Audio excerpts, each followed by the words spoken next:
كتاب فصلت آياته قرآنا عربيا لقوم يعلمون.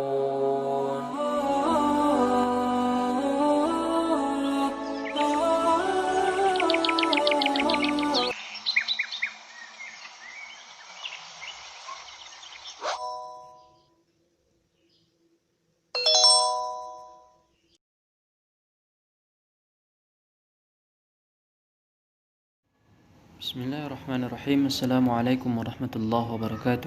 Alhamdulillahirrabbilalamin. Bersyukur kita kepada Allah Subhanahu wa taala, salawat salam kepada Nabi kita Muhammad sallallahu alaihi wasallam. Baik, pada video kali ini kita akan membahas fikih tentang makanan ya dan minuman yang halal. Apa hukum asalnya makanan dan minuman yang kita makan? Nah, sesuai dengan rububiyah Allah Subhanahu wa taala, bahwa Allah Subhanahu wa taala menciptakan makhluk yang ada di muka bumi untuk sebuah tujuan mulia. Apa itu? Yaitu beribadah, menghambakan diri hanya kepada Allah. Sebagaimana Allah Subhanahu wa taala berfirman dalam surat Az-Zariyat ayat 56, ya, "Wa ma khalaqtul jinna wal insa illa liya'budun." Dan aku tidak menciptakan jin dan manusia melainkan supaya mereka mengabdi kepadaku. Allah Subhanahu wa taala menyediakan berbagai macam makanan dan minuman yang merupakan kebutuhan paling mendasar bagi setiap makhluk hidup. Tersedianya makanan dan minuman bagi manusia sebagai sarana untuk merealisasikan tujuan penciptaan manusia, yaitu beribadah kepada Allah Subhanahu wa taala. Nah, makanan yang masuk ke dalam perut seseorang sangat berpengaruh terhadap akhlak dan perilakunya. Makanan yang baik dapat memberikan pengaruh yang baik, begitu pula sebaliknya. Allah Subhanahu wa taala memerintahkan manusia untuk memilih makanan dan minuman yang baik, seperti dalam firman-Nya dalam surah Al-Baqarah ayat 168, "Ya ayyuhan nasu kulu mimma fil ardi halalan thayyiba." Hai sekalian manusia, makanlah yang halal lagi baik dari apa yang terdapat di bumi. Kemudian dalam surat yang sama ayat 60, "Kulu wasyrabu min rizqillah." Makan dan minumlah dari rezeki yang diberikan oleh Allah. Nah, apa hukum asal makanan dan minuman ini? Hukum asal makanan adalah halal atau boleh dimakan. Jadi semuanya boleh dimakan, kecuali ada beberapa yang memang dilarang dalam Al-Qur'an disebutkan oleh Allah Subhanahu wa taala. Nah, kemudian firman Allah Subhanahu wa taala dalam surah Al-Baqarah ayat 29 itu, "Walladzi khalaqalakum ma fil ardi jami'a." Dialah Allah yang menjadikan segala yang ada di bumi untuk kamu. Ya, kecuali apa? Kecuali yang telah diharamkan oleh Allah Subhanahu wa taala dan Rasul-Nya. Nah, yaitu firman Allah Subhanahu wa taala surat Al-An'am ayat 119, "Wa qad fassala lakum ma harrama 'alaikum illa ma turirtum ilaih." Sesungguhnya Allah telah menjelaskan kepada kamu apa yang diharamkannya atasmu, kecuali apa yang terpaksa kamu memakannya. Kemudian dalam surah Al-Maidah ayat 4, "Yas'alunaka madza uhilla lahum, qul uhilla lakumut thayyibat." Mereka menanyakan kepadamu, apakah yang dihalalkan bagi mereka? Katakanlah, dihalalkan bagimu yang baik-baik.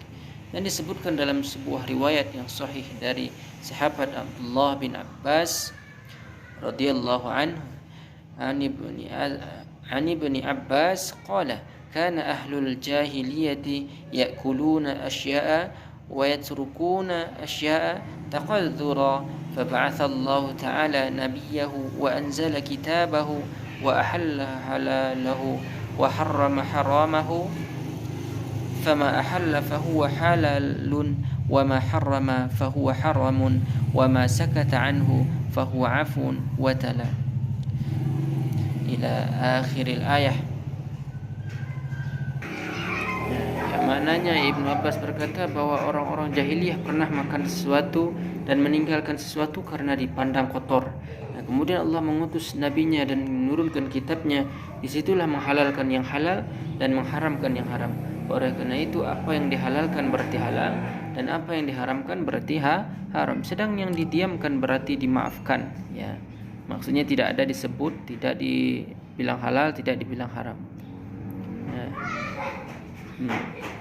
Kemudian ia membaca ayat, "Katakanlah, saya tidak mendapatkan sesuatu yang diwahyukan kepadaku tentang makanan yang diharamkan bagi orang yang mau makan kecuali ya, itu disebut dalam surat Al-An'am ayat 145, hadis riwayat Abu Daud. Hadis ini menunjukkan bahwa makanan yang diharamkan telah dijelaskan oleh syariat, sedangkan selainnya sebagaimana hukum asalnya. Ya. Jadi bagaimana? Semuanya Allah halalkan kecuali yang disebutkan dalam Al-Quran yang diharamkan itu. Maka contohnya ikannya, ikan halal atau haram.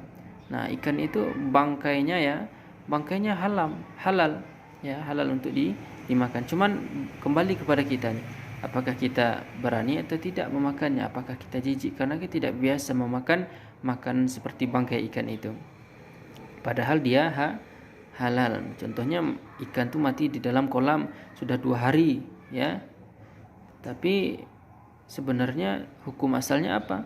Tidak ada larangan untuk memakannya, maka dia halal. Kita cukupkan untuk pertemuan video kali ini tentang makanan dan minuman yang halal. Nanti insyaallah kita lanjutkan apa yaitu makanan apa saja dan makanan dan minuman apa saja yang halal. Kita tutup, subhanakallahumma bihamdika asyhadu an la ilaha illa anta astaghfiruka wa atubu ilaik. Assalamualaikum warahmatullahi wabarakatuh. Jazakumullahu khairan untuk like, subscribe dan komen.